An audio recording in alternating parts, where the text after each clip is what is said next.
Hello, नमस्ते।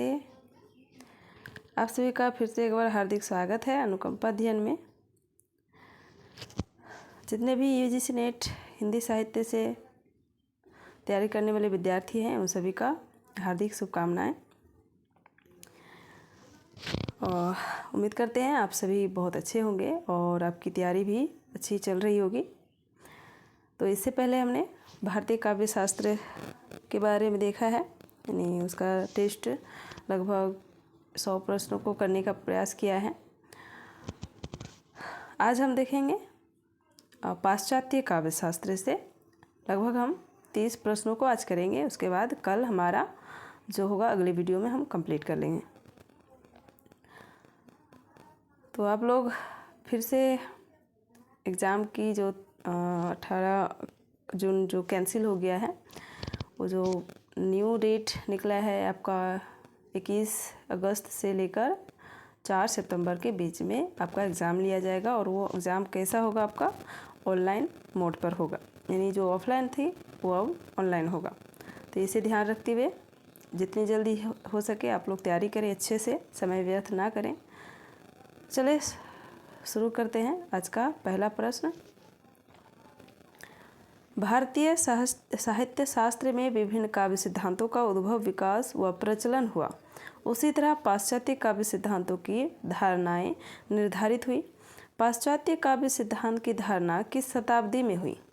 दूसरी, तीसरी ईसा पूर्व शताब्दी, तीसरी, चौथी, पाँचवीं, छठी या छठी, सातवीं?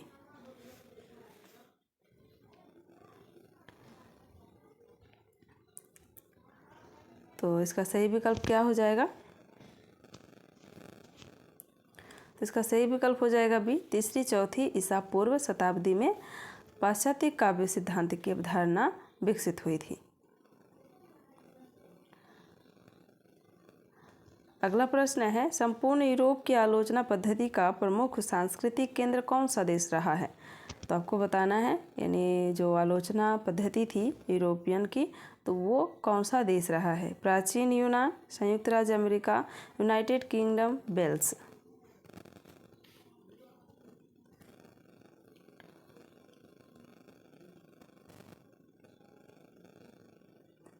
तो इसका सही विकल्प हो जाएगा ए, प्राचीन यूनान इसका केंद्र रहा है। अगला प्रश्न है, प्लेटो प्राचीन यूनान के प्रसिद्ध दार्शनिक थे। वे साहित्य, दर्शन, विज्ञान और गणित के प्रकांड विद्वान थे। इन्होंने अपने किस ग्रंथ में यूनानी जीवन, आचार विचार आदि के विषय में सूक्ष्म वर्णन किया है? The Laws, Protagoras, the Republic, criticals? तो कौन सा ग्रंथ हो जाएगा आपका प्लेटो का, जिसमें वे साहित्य, दर्शन, विज्ञान और गणित के जो सूक्ष्म वर्णन किया है, जिसके जीवन और आचार विचार आदि के विषय में? जिसका सही विकल्प होगा द रिपब्लिक में।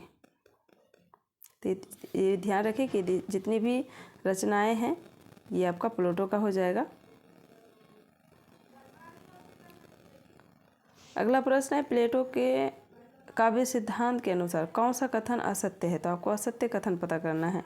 प्लेटो काव्य व कवियों की निंदा करने वाले के रूप में प्रसिद्ध है। प्लेटो का मानना था कि कवि की भावोद्वेग व तर्क रहित रचना से काव्य में अनैतिकता, अश्लीलता का समावेश होता है। प्लेटो चाहते थे कि कवि अपने काव्य की रचना में रिपब्लिक का अनुसरण करें।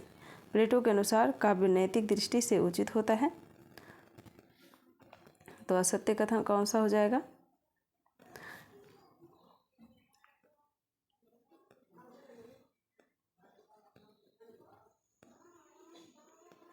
तो इसका सही विकल्प हो जाएगा डी, प्लेटो के अनुसार काव्य नैतिक दृष्टि से उचित है। तो बिल्कुल नहीं, उसने उचित नहीं, अनुचित माना है, ये ध्यान रखें। अगला प्रश्न, प्लेटो ने काव्य को मनोविज्ञान की दृष्टि से देखा। उनकी तत्व मीमांसा में 2 शब्द मुख्य हैं, प्रत्यय तथा विशेष। प्लेटो को कहा जाता है तत्ववादी दार्शनिक, प्रत्ययवादी दार्शनिक, प्रज्ञावादी दार्शनिक, आदर्शवादी दार्शनिक?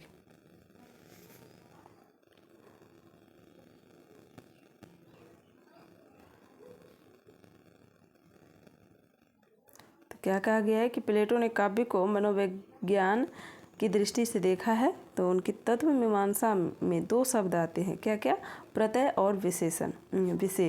तो प्लेटो को क्या कहा जाता है? तो इसका सही विकल्प हो जाएगा बी, प्रत्ययवादी दार्शनिक। प्लेटो के सिद्धांतों की पाश्चात्य विद्वानों ने काफ़ी आलोचनाएं की। उनके अनुसार प्लेटो थे घोर आदर्शवादी, तीव्र भावुक, अनैतिकवादी, विषयवादी।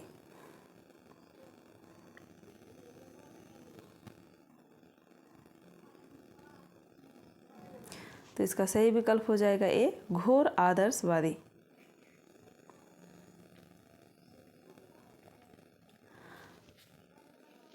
अगला प्रश्न, सौंदर्य शास्त्र के अनुसार प्रत्येक सुंदर वस्तु नैतिक ही हो यह आवश्यक नहीं है, क्यों? सौंदर्य शास्त्र के अनुसार प्रत्येक सुंदर वस्तु नैतिक ही हो ये आवश्यक नहीं है, क्यों? काव्य के सौंदर्य की तुलना नैतिक स्तर पर नहीं की जा सकती। प्रत्येक सुंदर वस्तु का आकलन करना सामान्य आदमी की बुद्धि से परे है। मनोवैज्ञानिक तौर पर सौंदर्य शास्त्र का अनुकरण करना आवश्यक नहीं है।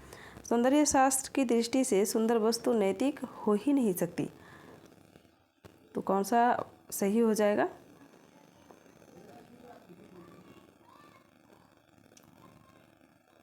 तो इसका सही विकल्प हो जाएगा ये, क्योंकि काव्य के सौंदर्य की तुलना नैतिक स्तर पर नहीं की जा सकती। तो इसका सही विकल्प हो जाएगा। अगला प्रश्न और बहुत इम्पोर्टेंट प्रश्न है कि अरस्तु प्रसिद्ध यूनानी दार्शनिक प्लेटो के शिष्य थे, तो उनका समय काल कितना रहा है? तो इसका समय काल क्या है ये आपको बताना है।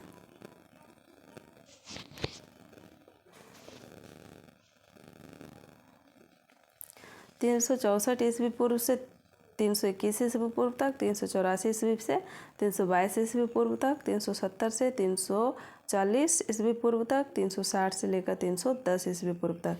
तो कौन सा सही हो जाएगा प्लेटो अरस्तु का समय काल? तो इसका सही विकल्प हो जाएगा बी, 384 ईस्वी पूर्व से लेकर 322 ईस्वी पूर्व तक। अगला प्रश्न है, अरस्तु ने लगभग 400 ग्रंथों की रचना की, लेकिन उनके 2 ग्रंथ साहित्य शास्त्र पर लिखे गए हैं। काव्यशास्त्र पोएटिक्स और भाषा शास्त्र रिटोरिक। पोएटिक्स का यूनानी नाम है,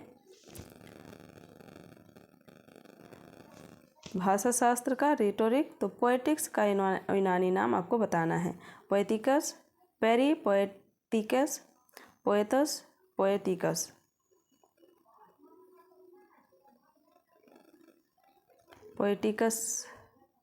पोएटिक्स का आपको यूनानी नाम बताना है। तो इसका सही विकल्प हो जाएगा पेरी पोएटिकेस।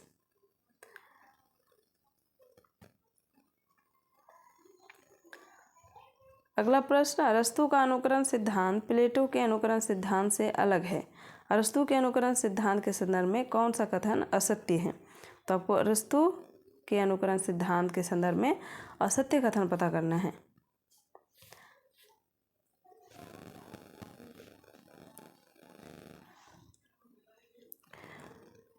अरस्तु ने काव्य को अनुकरण का अनुकरण बताया। अरस्तु ने कहा कि अनुकरण दृश्य वस्तु जगत की स्थूल अनुकृति नहीं है। अरस्तु का मानना है कि कवि अपनी रचना में दृश्य को ज्यों का त्यों प्रस्तुत नहीं करता। अरस्तु ने अनुकरण को प्राकृतिक नहीं माना, उन्होंने उसे पुनः सृजन या पुनर्निर्माण कहा है। तो इसमें कौन सा सही हो जाएगा? यानी असत्य कथन हो जाएगा।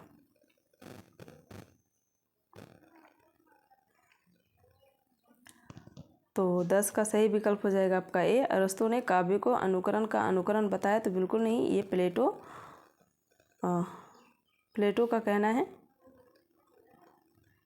कि काव्य जो है वो अनुकरण का अनुकरण है, और बाकी का अरस्तु द्वारा ये सारे अनुकरण सिद्धांत पर दिए गए कोटेशन है। अगला है, अरस्तु के अनुकरण सिद्धांत का क्रोचे का कौन सा सिद्धांत विरोध करता है? तो आपको बताना है कि अरस्तु के अनुकरण सिद्धांत का क्रोचे का कौन सा सिद्धांत विरोध करता है?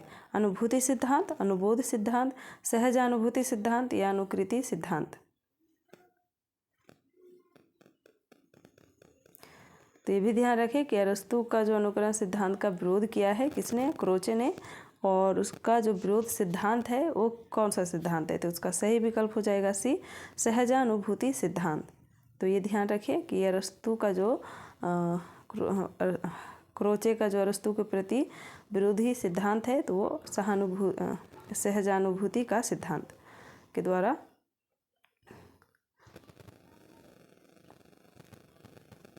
विरोध करता है। अगला है, प्लेटो ने काव्य पर वासनाओं एवं भावनाओं को उत्तेजित करने का आरोप लगाया था। इसका खंडन करने के लिए अरस्तु ने किस सिद्धांत का प्रतिपादन किया? तो ये बताना है कि प्लेटो ने वासनाओं एवं भावनाओं को उत्तेजित करने का आरोप लगाया था और इसका खंडन करने के लिए अरस्तु ने किस सिद्धांत का प्रतिपादन किया था? दैवीय सिद्धांत, विरेचन सिद्धांत, अनुकरण सिद्धांत, औदात्य सिद्धांत।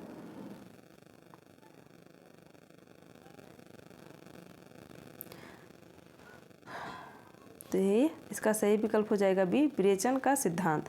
और ये चिकित्सा शास्त्र का एक है कि व्यक्ति की जब भावनाओं, उनकी जो पूरी संपूर्ण चीज़ों को निकाल फेंकता है यानी गंदगी को, तो उसी तरह जो अरस्तु का कहना है कि काव्य में जितनी भी मनोवृत्ति यानी भावनाएं होती है वो निकाल देती हैं, ना कि उसे उत्तेजित करते हैं विरेचन के आधार पर। तो इसका अरस्तु का कहना है। अगला प्रश्न है, प्लेटो के अनुसार काव्य कला आदर्श राज्य के लिए अनुपयोगी है। अरस्तु ने प्लेटो के सिद्धांत के संदर्भ में विरेचन का सिद्धांत दिया। विरेचन का अर्थ होता है चिकित्सा सिद्धांत का अनुकरण, भावों की पुरस्कृत करना, विचारों का निष्कासन या शुद्धि, मन को शांत करना। तो इसका क्या हो जाएगा, आपका सही बताना है।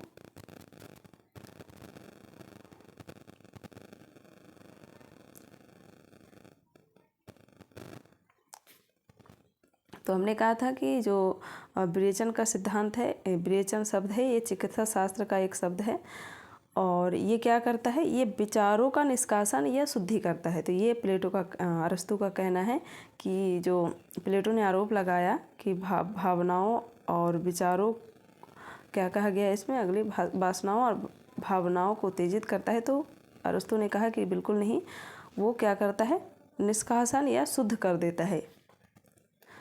तो ये विरेचन का सिद्धांत दिया था अरस्तु ने। अगला प्रश्न है, प्लेटो के काव्य पर आक्षेप लगाने पर उसके खंडन के फलस्वरूप अरस्तु ने अपने विरेचन के सिद्धांत का प्रतिपादन किया। अरस्तु के अनुसार किसके द्वारा हमारे दूषित मनोविकारों का उचित रूप में विरेचन हो जाता है? कला द्वारा, साहित्य द्वारा, कला और साहित्य द्वारा, साहित्य का त्याग करने से।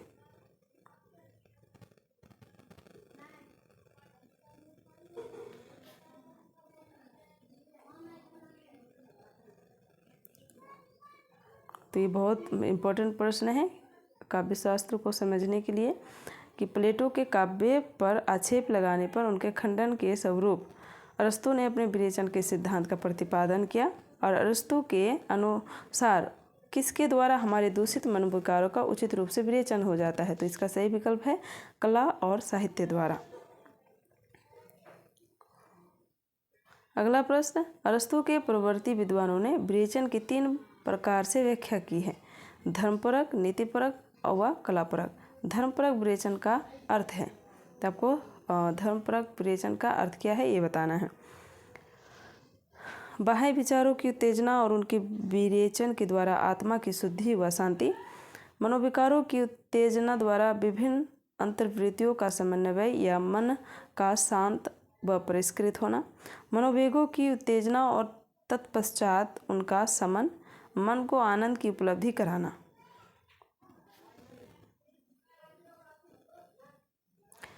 तो 15 का सही विकल्प हो जाएगा आपका ये, बाह्य विचारों की उत्तेजना और उनके विरेचन के द्वारा आत्मा की शुद्धि व शांति।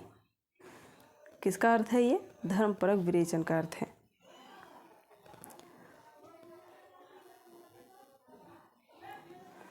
अगला प्रश्न, अरस्तु के विरेचन सिद्धांत की तुलना किसके सिद्धांत से की जा सकती है?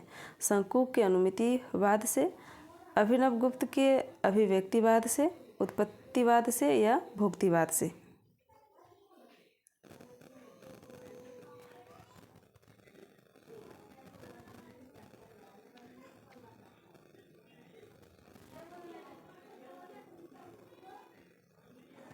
तो इसका सही विकल्प हो जाएगा बी, अभिनव गुप्त के अभिव्यक्तिवाद से। तो अरस्तु के विवेचन सिद्धांत की तुलना किसके सिद्धांत से की जा सकती है? तो अभिनव गुप्त के अभिव्यक्तिवाद से की जा सकती है।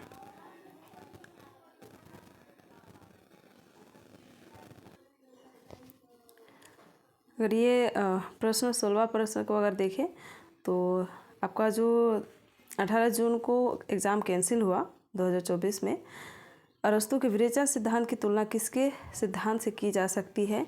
तो ये सेम टू सेम प्रश्न पूछ लिया गया है। अगर आपके पास क्वेश्चन पेपर होगा तो आप देख सकते हैं कि उसमें क्वेश्चन क्या पूछा गया था।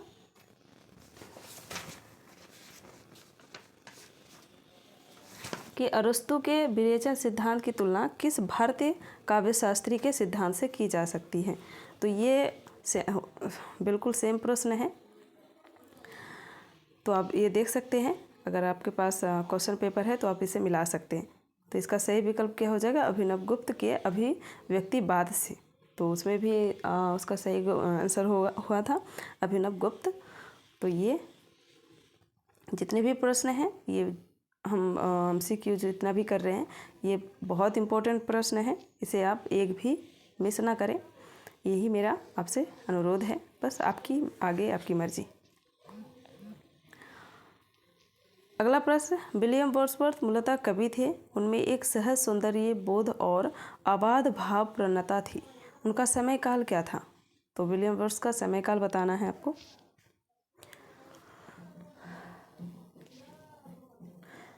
मैं 18 जून का जो क्वेश्चन पेपर है उसे सॉल्व करके मैं आप सभी के सामने लाने का प्रयास करूँगी बहुत जल्द। एग्ज़ाम से पहले ही कोशिश करूँगी। कुछ प्रश्नों के उत्तर मुझे ढूंढने में थोड़ा दिक्कत हो रहा है, तो इसीलिए ज़्यादा नहीं, तो जितना तक मिले मैं एग्ज़ाम से पहले आप सभी के सामने कुछ ही दिनों में लाऊंगी।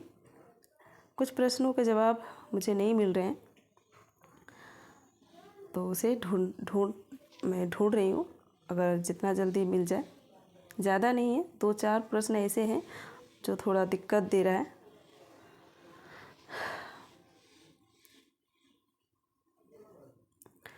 तो चलिए, इसका सही आंसर क्या हो जाएगा? 17 का।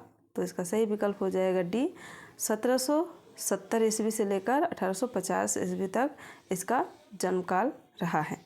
किसका? विलियम वर्ड्सवर्थ का। और ये मूलतः कवि थे और इनमें एक सहज सौंदर्य बोध और अबाध भाव प्रवणता थी। तो ये भी ध्यान रखें।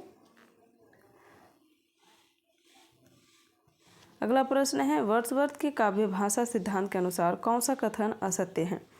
वर्ड्सवर्थ ने अपनी प्राकृतिक और स्वाभाविक भाषा शैली का समर्थन किया। वर्ड्सवर्थ ने काव्यगत युक्तियों, मानवीकरण, वक्रोक्ति तथा पौराणिक दंत कथाओं, भावाभास आदि को काव्य के लिए उपयुक्त माना। वर्ड्सवर्थ के अनुसार भाषा में ग्रामीणों की दैनिक बोलचाल की भाषा होनी चाहिए। वर्ड्सवर्थ का मानना है कि रस और काव्य में अंतर केवल छंद के कारण होता है। तो ये भी प्रश्न पूछा गया है। आप अगर प्रीवियस ईयर क्वेश्चन देखे हैं तो लगभग 2020 और 2023 के बीच में से ये प्रश्न पूछा गया वर्ड्सवर्थ के काव्य सिद्धांत के बारे में। तो इसमें असत्य कथन पता करना है।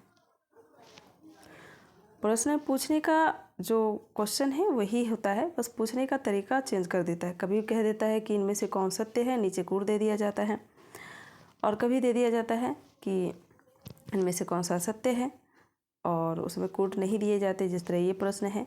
और कभी ये भी होता है कि इनमें से कौन सा सत्य है। तो अलग अलग तरीक़ा से ये जो अपना क्वेश्चन पूछने का पैटर्न है अलग करता है, बस क्वेश्चन वही रहते हैं। आपको समझकर उसका जवाब देना है। जल्दबाजी ना करें, ये ध्यान रखें कि आप जितनी अच्छी से शांत माइंड से एग्ज़ाम दें और क्वेश्चन को अच्छी तरह से पढ़ें, समझने का प्रयास करेंगे। और इतना भी स्लो नहीं कि आपका टाइम हो जाए और आप जवाब भी ना दे पाएँ। तो एग्ज़ाम के वक्त सिर्फ आप एग्ज़ाम सेंटर में ही जो क्वेश्चन है उसी पे ध्यान देने का प्रयास करेंगे। खैर, वो आप समझ ही रहे हैं। तो चले 18 का सही विकल्प कौन सा हो जाएगा, तो इसका सही विकल्प हो जाएगा बी। वर्ड्सवर्थ ने काव्यगत युक्तियों, मानवीकरण, वक्रोक्ति तथा पौराणिक दंत कथाओं, भावाभास आदि को काव्य के लिए उपयुक्त माना है। तो ये आपका गलत हो जाएगा और आपको असत्य कथन ही पता करना था। अगला प्रश्न, अनुकरण सिद्धांत विवेचन सिद्धांत के अतिरिक्त अरस्तु का अन्य कौन सा सिद्धांत है। तो अरस्तु का अनुकरण सिद्धांत विवेचन सिद्धांत के अतिरिक्त और कौन सा सिद्धांत है, तो आपको बताना है। त्रासदी का सिद्धांत, कामदी का सिद्धांत, त्रासदी एवं कामदी का सिद्धांत, उपयुक्त में से कोई नहीं।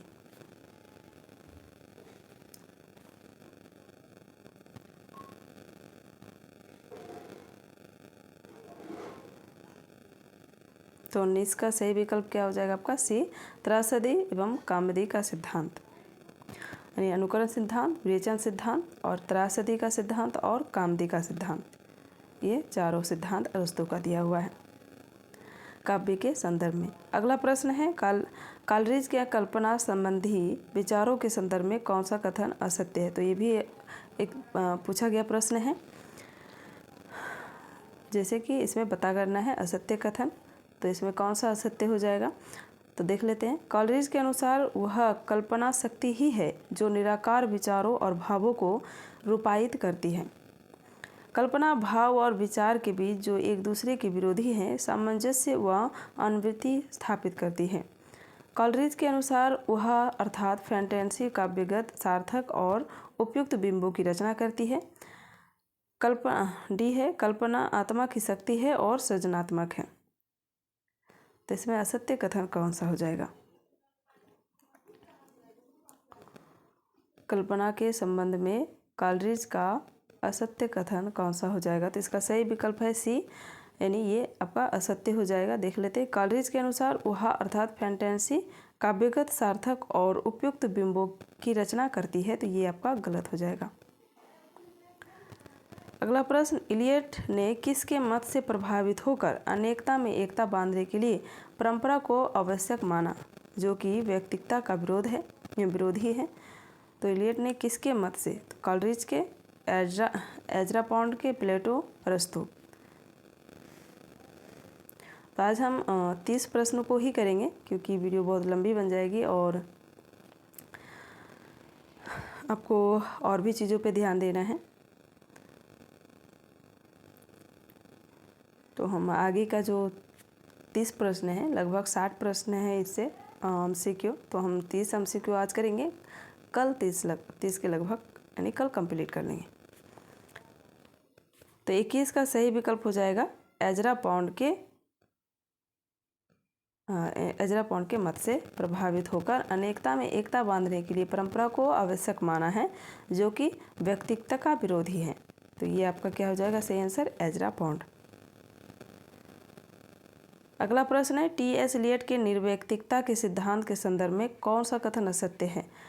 तो ये जितने भी प्रश्न आप देख रहे हैं सिद्धांत के संदर्भ में, इलियट का, कॉलरिज का, अरस्तु का, वर्ड्सवर्थ का, तो ये आप इसे अच्छी तरह से पढ़कर जाइएगा और एक तरीक़ा से हम आपका रिवीजन करवा ही रहे हैं, तो आप इसे ध्यान से देखिए। एक बार में समझ में नहीं आया तो इस वीडियो को 2 बार 3 बार या आप इसे नोट भी करते हुए चलिए, क्योंकि ये चीज़ें आपको कोई भी बुक में ऑनलाइनर चीज़ें नहीं मिलेंगी। आपको ये थ्योरी बेस्ड क्वेश्चन रहेगा, आपको उसे चुनकर आपको पूछ लिया जाता है।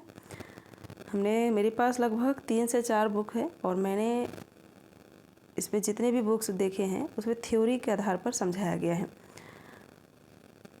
उनमें से आपको कोई लाइन उठाकर पूछ लिया गया है, ये सही है, ये सत्य है, ये सत्य है, तो आप इसे नोट करते हुए चाहिए तो बहुत बेहतर होगा आपके लिए।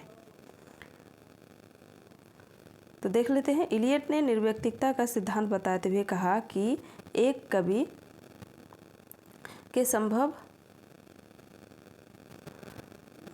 कवि के अनुभव उसके काव्य के जरिए उसके पाठकों के अनुभव नहीं बन सकते। बी, इलियट का मानना है कि कला में अभिव्यक्त भाव निर्वैयक्तिक होते हैं। सी, कवि व्यक्तिगत की अभिव्यक्ति नहीं करता। डी, कविता मनोभाव की स्वच्छंदता नहीं है।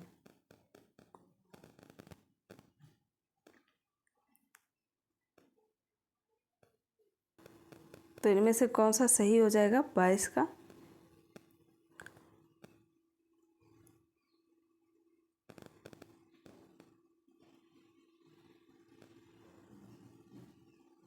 तो इसका सही विकल्प हो जाएगा ए।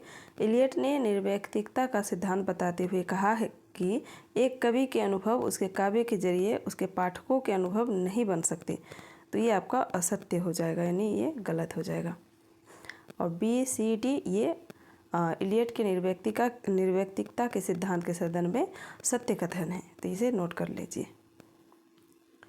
अगला प्रश्न है, इलियट के अनुसार किसके अंदर ही कवि की वैयक्तिक प्रज्ञा की सार्थकता स्वीकार होनी चाहिए?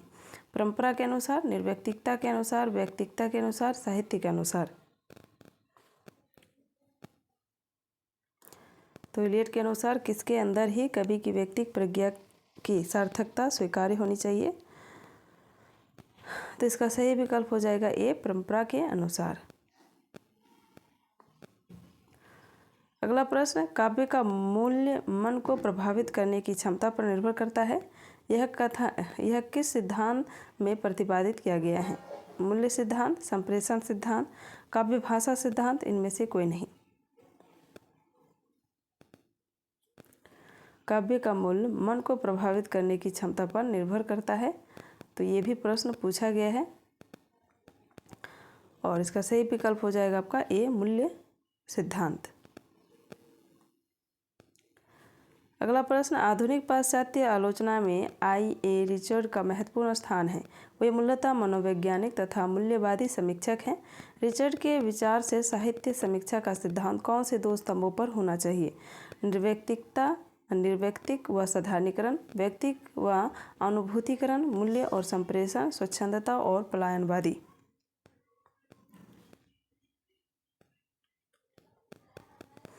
तो 25 का आपको सही विकल्प बताना है।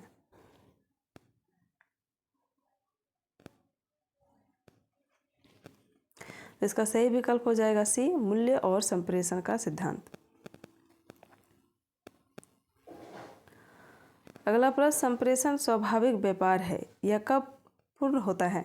जब विषय रोचक एवं रमणीय हो, जब विषय अनुकूल एवं प्रासंगिक हो, जब विषय महत्वपूर्ण एवं मूल्यवान हो, जब विषय संतुलित एवं समन्वित हो। संप्रेषण स्वाभाविक व्यापार है, यह कब पूर्ण होता है? तो इसका सही जवाब देना है।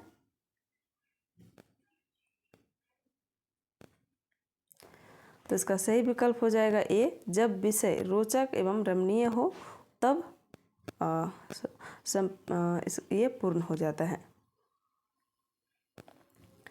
अगला प्रश्न, आई.ए. रिचर्ड के काव्य भाषा सिद्धांत के अनुसार कौन सा कथन असत्य है?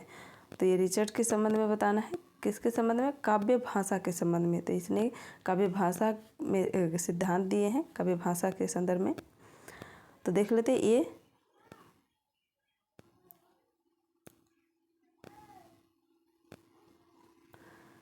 किसी कविता को पढ़ने से पाठकों के मन में समान बिंब बनते हैं। शब्दों के अर्थबोध एवं बिंब ग्रहण से काव्यार्थ का बोध होता है। शब्दों के बोध से भावों एवं भावात्मक दृष्टिकोण की अनुभूति होती है। रिचर्ड काव्य का लक्ष्य सर्वथा गौण मानते हैं।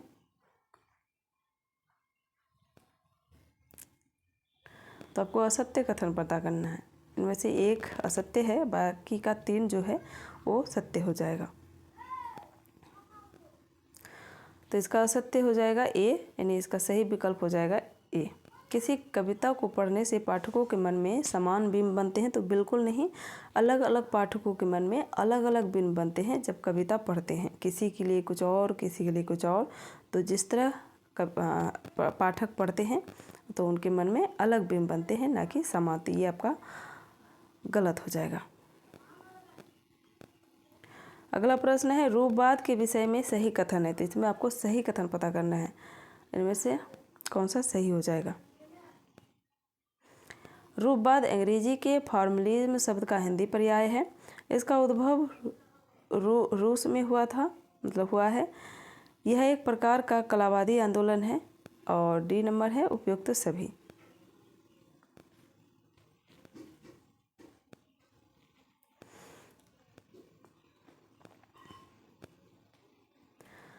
तो इसका सही विकल्प क्या हो जाएगा? 28 का। तो इसका सही विकल्प हो जाएगा डी, उपयुक्त सभी। अगला प्रश्न, रूपवाद के विषय में समीक्षकों की मान्यता है। तो रूपवाद के विषय में आपको बताना है कौन कौन सी मान्यता है। इनमें कविता की भाषा, संरचना तथा तकनीक पर अत्यधिक बल दिया गया है। दर्शन, प्रत्यय, समास, सौंदर्य, रस आदि कविता के लिए गौण तत्व है। रूपवाद के अतिरिक्त अन्य कोई तकनीक जिसके द्वारा रचना पर दृष्टिपात किया जा सके। उपयुक्त में से सभी।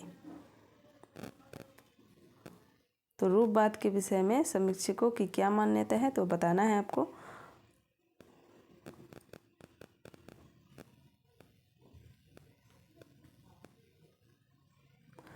तो इसका सही विकल्प हो जाएगा डी, उपयुक्त में से सभी, यानी ए, बी, सी, ये तीनों मान्यताएं हैं रूपवाद के विषय में।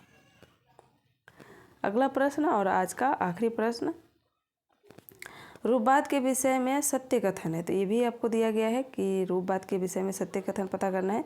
तो ये जितनी भी चीज़ें हैं आप अगर नोट कर लेते हैं तो आपके लिए बहुत अच्छी बात होगी। आप इसे पढ़ सकते हैं क्योंकि इनमें से क्या पूछ लिया जाए, और अधिकतर इसी टाइप के प्रश्न पूछे जाते हैं। यूजीसी नेट यानी एनटीए का जो एग्ज़ाम पूछने का पैटर्न है, अगर आपने देखे हैं तो इसी तरह के प्रश्न पूछ लिए जाते हैं। इनमें से इसमें कोड भी दे दिया जाता है कि इनमें से कौन सत्य है, नीचे कोड दिया गया है, चुने। तो देखें, रूपवाद परंपरागत समीक्षा पद्धति से हटकर भाषिक घटकों या इकाइयों से नई दीप्ति के समान साक्षात्कार कराता है। नई दीप्ति को चिन्हित करना ही रूपवादी समीक्षा का उद्देश्य है। रीति और वक्रोक्ति रूपवाद से ही संबंध है। उपयुक्त में से सभी।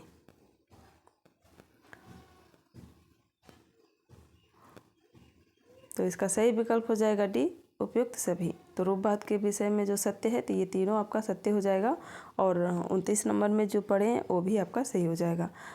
तो आप सभी का बहुत बहुत धन्यवाद इस वीडियो को देखने के लिए, हमारे साथ अब तक जुड़े रहने के लिए।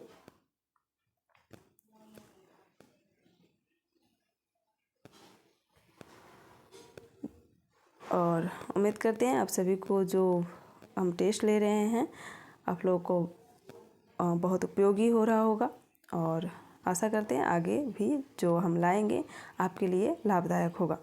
तो मिलते हैं अगली वीडियो में, तब तक के लिए आप सभी को बहुत बहुत धन्यवाद।